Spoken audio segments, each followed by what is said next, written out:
انا لله و انا الیه راجعون. د دې فانی دنیا نه میراوس هم تشریف یوړو.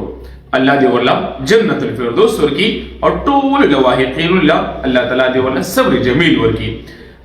کتونکو میراوس یو داسې د پښتو فنکارو اداکارو مزاحیه چې په انټرنیشنل سطح باندې دغه پیژندګلو کېدله.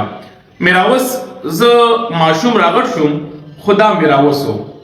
تر دې وخته پورې چې د میراوس نوم چلیږي انسان دې ګناهونه تیم کېږي. هغه په اخره کې یو څو داسې اشعار هم وي چې هغه چې دا کم څه کول څه کړي نو هغه په هغې باندې ستومانه هم و چې لیکن ما څه کړي دي دا خلک مې خندولي دي خو لیکن ځان مې د مرګه بچ نه کو ګورې. لکه دغه پړه څونه غمونه و څومره غربت و. زما ټولو فنکارانو ته درخواست دی هغه که سنګران دي فنکاران دي یا په هر فیلډ کې دي ډېر کوشش کوي ډېر. میراوس خو داسې و چې هغه سکنځلې نه دي کړي هغه د الله او د رسول داسې خلاف کاره نه دي کړي خو لیکن هغه ته بیا هم ځان ګناهګار ښکاره کېدو.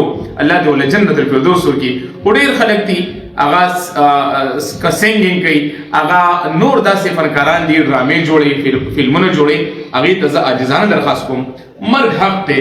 دا د میراوس ټولې دنیا پیژندو یوازې پاکستان کې نه بلکې په انټرنیشنل سطح باندې د میراوس یو نوم و هغه هم لاړې سترګې پټې کړلې.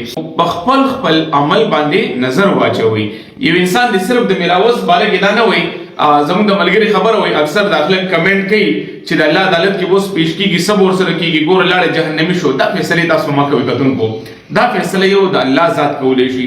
زه اکثر په یو محفل کې خبره کوم وایم زه په عمران خان پسې لګیم زه په مولانا فضل الرحمن پسې لګیم زه په نواز شریف پسې لګیم زه په دې ټولو پسې لګیم خو خپل عمل مې مخې ته نه راځي چې زما عمل څنګه دی.